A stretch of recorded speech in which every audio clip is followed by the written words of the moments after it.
वो डायन अपना भेष बदलती है और अचानक से उस जलपरी पर हमला करती है।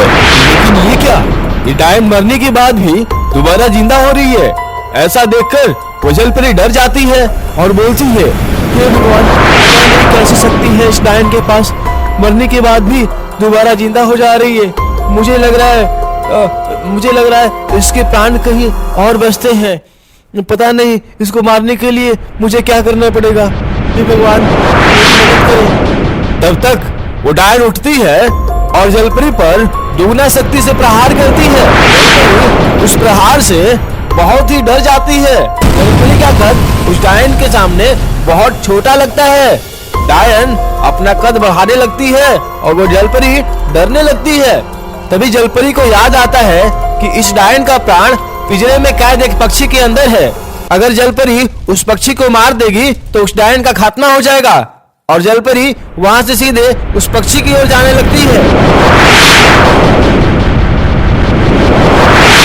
जलपरी उस पक्षी के पास जाने के लिए गुफा के अंदर प्रवेश करती है। लेकिन ये क्या, जब पीछे देखती है तो चौंक जाती है। देखती है कि वो डायन भी उस गुफा की ओर बढ़ रही है। लेकिन जलपरी हंसने लगती है और बोलती है, तुम्हारी कद इतनी बड़ी हो गई है कि तुम इस गुफा के अंदर नहीं आ सकती हो। और जानती हो, जब तुम इस गुफा के अंदर आ ही नहीं सकती, तुम्हारे प्राण तो उस गुफा के अंदर रखे पिंजरे में एक पक्षी के अंदर है। मैं उसे मार दूंगी और जैसे ही मैं उसे मारूंगी तुम भी मर जाओगी, तो हो जाएगा पूरे धरती लोक का कल्याण, समझी? जलपरी खुशी के मारे आगे बढ़ती है। जैसे ही वो जलपरी गुफा के अंदर जाती है, वो देखकर चौंक जाती है और बोलती है, अरे ये क्या, मुझे लगा यहाँ पे बस पिंजरा होगा। अरे मुझे नहीं पता था कि इस पिंजरे के रक्षा के लिए 4 राक्षसों से मुझे लड़ना पड़ेगा। हे भगवान, मुझे शक्ति दे ताकि मैं इनको हरा सकूं। पता नहीं अब क्या होगा। मुझे लगा था कि बस इस पक्षी को मारना है और ये डायन मर जाएगी, लेकिन यहाँ पे तो पूरा खेल ही गड़बड़ हो जाएगा। ये भगवान मेरी मदद करें। फिर क्या था, उस जलपरी और 4 राक्षसों के बीच बहुत भयंकर लड़ाई होती है। वो राक्षस उस जलपरी पर हमला करते हैं, तरह तरह के पावर से उस जलपरी को हराने की कोशिश करते हैं। लेकिन जलपरी उन सभी राक्षसों को अपने शक्ति के दम पर मार देती है। और जैसे ही वो जलपरी अपने शक्ति के दम पर सभी राक्षसों को मारती है, तो वो डायन बाहर बहुत गुस्से में पैर पटकने लगती है और बोलती है, ओहो, ये जलपरी बहुत तेज निकली, ये तो मुझे मार ही देगी। पता नहीं कैसे इसको पता था कि मेरे प्राण इस पिंजरे में रखे पक्षी के अंदर है। वो जलपरी वहां पर जाती है और पिंजरे पर बहुत जोरदार आग से हमला कर देती है। जैसे ही वो जलपरी उस पिंजरे पर आग की मदद से हमला करती है, उधर दूसरी तरफ डायन पर भी आग से हमला होने लगता है। और जैसे ही ये पक्षी मरती है, वैसे ही वो डायन भी वहां मर जाती है। और इस तरह से इस खतरनाक डायन की खात्मा हो जाती है। बहुत समय पहले की बात है, एक पहाड़ पर एक जलपरी रहा करती थी। वो जलपरी अपने परिवार के साथ रहा करती थी। उस जलपरी के झुंड में लड़के भी थे और लड़कियां भी थी। जलपरी अपने परिवार के साथ बहुत खुशी खुशी रहा करती थी। एक दिन की बात है, जलपरी अपने बच्चों से बोलती है, हम लोग पृथ्वी लोक पर इसलिए आए हैं ताकि हम मानव सभ्यता की मदद कर सके। तो बच्चों, कभी भी अपने जीवन में किसी भी मानव को परेशान मत करना। और हाँ, ये ध्यान रखना, यथासंभव जितना हो सके किसी भी व्यक्ति का हेल्प करना। ये ध्यान रखते हुए हेल्प करना कि वो व्यक्ति अच्छा है या बुरा है। अगर अच्छा व्यक्ति है तो मदद करना, अगर बुरा व्यक्ति है तो उससे दूर रहना, क्योंकि ये बुरे लोग धन के लालच में हमें पकड़कर बेच भी देते हैं। तो इन बातों से सतर्क रहना, ध्यान रखना, ज्यादा किनारे पे तैरने के लिए मत जाना, समझे? अभी ये सब बातें जलपरी बोल ही रही थी, तभी अचानक से वहाँ पर भगवान प्रकट हो जाते हैं और जलपरी से बोलते हैं, खुश रहो जलपरी, अब समय आ गया है, तुम्हें पृथ्वी लोक पर उस डायन का नाश करना होगा। वो डायन धीरे धीरे बहुत शक्तिशाली होती जा रही है। बहुत सारे बच्चों को खाकर और इंसान को मारकर वो अपनी शक्तियां बढ़ाते जा रही है। तुम्हें उस डायन के बारे में मैं पूरी बात बताता हूँ, सुनो। इंसानों को और बच्चों को खा खा कर, खून पी पी कर बहुत मजा आ रहा है।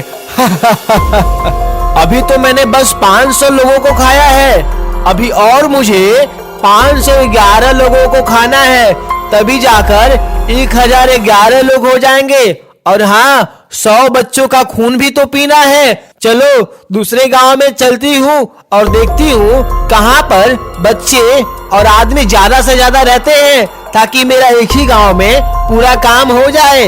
और ऐसा बोलकर वो डायन गांव की ओर उड़ जाती है। जैसे ही उस गांव में पहुंचती है तो देखती है कि बहुत सारे लोगों का भीड़ लगा है और एक नेता वहां भाषण दे रहा होता है। और वो नेता बोलता है, भाइयों और बहनों, इतने सालों से मैंने पूरे गांव का रक्षा किया है, आज तक इस गांव में एक भी हमला नहीं हुआ है, कोई भी आतंकवादी पैदा नहीं हुआ है किसी का मजाल जो इस गांव में झगड़ा कर दे, किसी को मार दे। आज तक मैं अपना वादा निभाते आया हूँ और आगे भी वादा निभाते रहूंगा, चाहे कुछ भी हो जाए। इस गांव में कोई भी आतंकवादी नहीं आएगा और किसी को भी किसी तरह का नुकसान नहीं पहुंचेगा, ये मेरा वादा है, ये 60 करोड़ मल का वादा है। और जैसे ही वो नेता ये सब बोल रहा था, तभी उसी समय उस चुड़ैल का उस गांव पर हमला हो जाता है और सभी लोग इधर उधर भागने लगते हैं। और वो नेता बोलता है, ओहो, मेरी कितनी किस्मत फूटी है, अभी मैं रक्षा करने के लिए बोल रहा था और तभी ये पता नहीं कहां से हमला होने लगा। अरे बाप रे, ये तो बहुत बड़ी डायन है। अरे बाप रे, गांव को बचाने से पहले मुझे भागना होगा, गांव को बाद में बचाएंगे, पहले खुद को तो बचा ले। वो सारी बातें भगवान उस जलपरी को बताते हैं और बोलते हैं, उस डायन को मारना इतना आसान नहीं है जितना तुम सोच रही हो। उस डायन को मारने के लिए ध्यान रखना कि उसके प्राण गुफाओं में रखे एक पिंजरे के अंदर बसता है। और हाँ, उस पिंजरे के अंदर एक पक्षी रहती है, जब तक तुम उस पक्षी को मारोगे नहीं तब तक वो डायन मरेगी नहीं।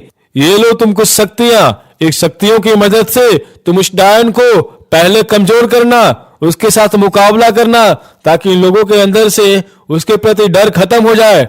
और उसके बाद वहां से सीधे तुम गुफा के अंदर चले जाना और वहां जाने के बाद उस पक्षी को मार देना, समझी।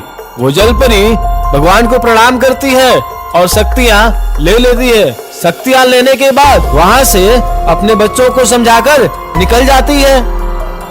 उस गांव में आती है जिस गांव में वो डायन तबाही मचाई हुई होती है। वो जलपरी आते ही डायन पर हमला करती है और वो डायन भी जलपरी पर हमला करती है। और आगे की कहानी आपको पता ही है कि कैसे वो जलपरी उस डायन से लड़ते लड़ते गुफा के अंदर जाती है और पिंजरे के अंदर रखे उस पक्षी को मार देती है और इस तरफ ये डायन भी मर जाती है। तो दोस्तों, कैसी लगी ये वीडियो? अच्छी लगी हो तो कमेंट करके बताएं और वीडियो को लाइक करें, चैनल को सब्सक्राइब करना मत भूलें।